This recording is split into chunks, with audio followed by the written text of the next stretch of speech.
안녕하세요. 부동산 비밀노트 빌 게이츠를 꿈꾸는 남자 빌 캬데츠입니다. 오늘부터 2030 서울시 생활권 계획을 말씀드릴 텐데요. 혹시 생활권 계획 찾아보셨나요? 대략 2000페이지가 넘어요. 이걸 다 보시기에는 시간이 아깝잖아요. 핵심만 압축해서 모아놓은 자료가 필요하다 느끼시는 분들이 많으실 텐데요. 그래서 제가 바쁜 여러분들을 위해서 핵심적인 내용만 뽑아서 전달해 드리려고 합니다. 부동산 투자는 정보가 돈인데요. 하지만 요즘은 정보가 너무 넘쳐서 돈이 되는 정보를 선별하는 게 더 중요하지 않을까 싶습니다. 바쁘신 분들은 지하철 타고 다니실 때 혹은 화장실에서 보시기 좋게 5분에서 10분 사이로 내용을 준비해 드릴 테니까 구독과 좋아요 많이 눌러주시면 감사하겠습니다. 그러면 본격적으로 2030 서울시 생활권 계획에 대해서 본격적으로 시작해 보겠습니다. 오늘은 강의가 대략 이렇게 진행이 됩니다. 2030 서울시 계획이란 무엇인지, 그의 세부적인 내용은 또 무엇이 있는지, 강의 시간이 길지 않으니까 핵심적이지 않은 부분은 좀 빼봤습니다. 어떤 내용을 좀 뺐는지에 대해서 좀 짤막하게 설명드릴 예정이고, 마지막으로 한번 쭉 핵심을 정리해 드릴 테니까 바쁘신 분들은 뒷부분만 보셔도 좋습니다. 2030 서울시 생활권 계획이 뭘까요? 2030 서울시 생활권 계획이 뭐냐면 2014년도에 수립한 2030 서울 플랜에서 3도심, 7광역 중심, 12지역 중심에 새롭게 더해진 지구 중심을 추가하여 서울의 중심지 체계를 완성한 종합 세부 계획이라고 할 수 있겠는데요. 서울 전역을 5개 권역과 116개 지역 단위로 나눠서 지역별 이슈와 과제를 제시한 거죠. 하나씩 좀 살펴보겠습니다.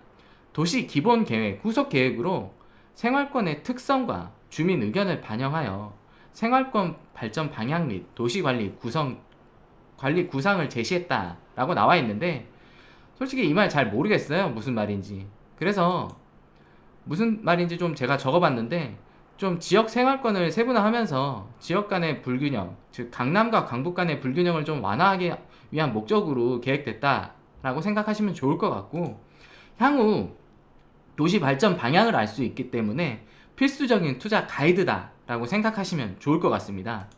그래서 좀 투자하시기 전에 꼭 챙겼으면 좋겠습니다.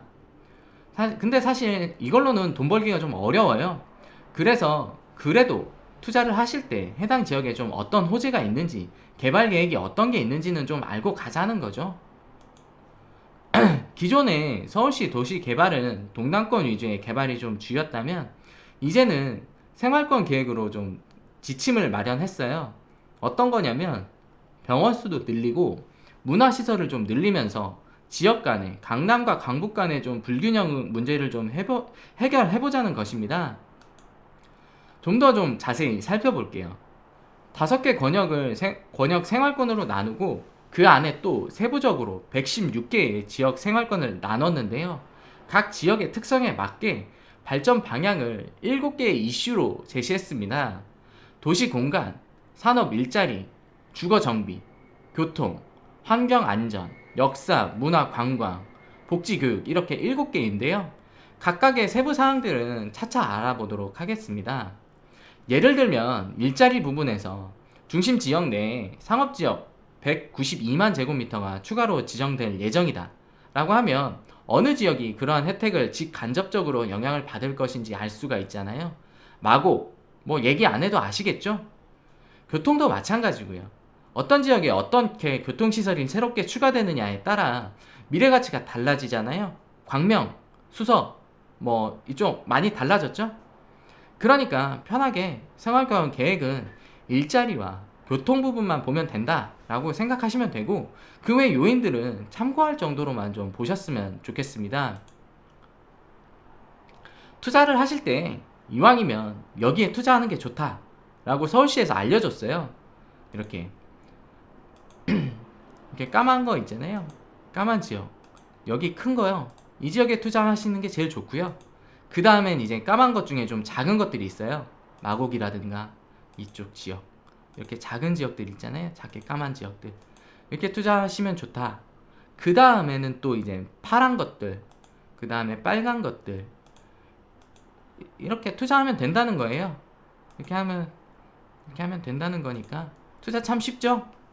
이걸 보고 지역을 좀 선정해 보시고 다음 강의에서부터 좀 진행되는 도심 권역 세부 사항이라든지 이런 자료들을 참고하시면 더욱 좋겠죠. 오늘은 좀 이렇게 간단히 정리를 해봤는데요. 서두에도 말씀드렸지만 부동산 투자는 사실 남들이 알기 전 정보를 찾아내는 게 핵심인데요. 요즘은 또 정보가 워낙 넘쳐나다 보니까 필요한 정보를 빨리 캐치하는 게 오히려 더 돈이 되지 않을까 싶어요. 그래서 경관 분야라던가 생활 서비스 7개, 그 다음 생활 서비스 7개 핵심 이슈 중에서 역사, 문화, 관광, 환경, 안전, 복지, 교육 이 부분은 다 뺐어요. 강의를 안 하려고 하는데 만약에 이 중에서도 좀 중요한 부분이 있으면 당연히 해야겠죠. 제 강의의 목적은 좀 양극화의 이슈에서 벗어났으면 하는 거예요. 무슨 말이냐면 집값이 사실 많이 올랐잖아요. 소득으로 집 사기 너무 힘들어졌어요. 집값이 떨어질 거라고 기사 계속 나오고 불안하시죠? 근데 자본주의 사회는 사실 봐주는 게 없거든요. 내가 돈이 없다고 누가 돈 주는 거 아니거든요. 그렇다고 또 열심히 노력해서 공평하게 다 잘 사는 사회도 아니란 말이에요. 내년 부동산 시장 안 좋다고 많이 얘기하죠. 근데 3기 신도시 계획 등으로 해서 풀리는 토지 보상금만 해도 25조 원이에요. 예금 금리도 낮은데 이 돈 다 어디로 갈까요? 다시 부동산으로 가요. 부동산은 또 기본적으로 유형 자산이잖아요. 작년 그리고 올 상반기에 비트코인하고 주식으로 눈물 흘리신 분들 많잖아요. 월급 모아서 집 사기 정말 힘들거든요. 근데 그래도 2천만 원, 3천만 원 모을 수는 있어요. 어떻게든 모아서 저는 부동산 쪽에 투자 한번 꼭 해보시라고 말씀드리고 싶어요. 저축을 하지 말고 좀 대출을 받아서 대출을 좀 갚아보세요. 그게 좀 현명해 보이기도 하고 하니까. 얘기가 좀 잠시 다른 쪽으로 빠졌는데요. 좀 이제 핵심을 좀 정리를 해드리자면, 일단 2030 서울시 생활권 계획은 발전 방향과 도시 관리 구상을 좀 제시해 준다는 거, 투자 가이드다 라고 생각하시면 되고, 어디를 어떻게 투자할지 다 나와 있다 라고 생각하시면 됩니다. 그래도 투자할 땐 아무리 바빠도 현장엔 꼭 가보셨으면 좋겠네요. 오늘 강의는 이렇게 마치고요. 다음 시간에는 지역별 이제 세부 생활권 계획을 하나하나 살펴보는 시간을 갖겠습니다. 1편으로 도심권에 대해서 좀 진행할 계획이고요. 이상 빌 게이츠를 꿈꾸는 남자 빌 캐디치였습니다.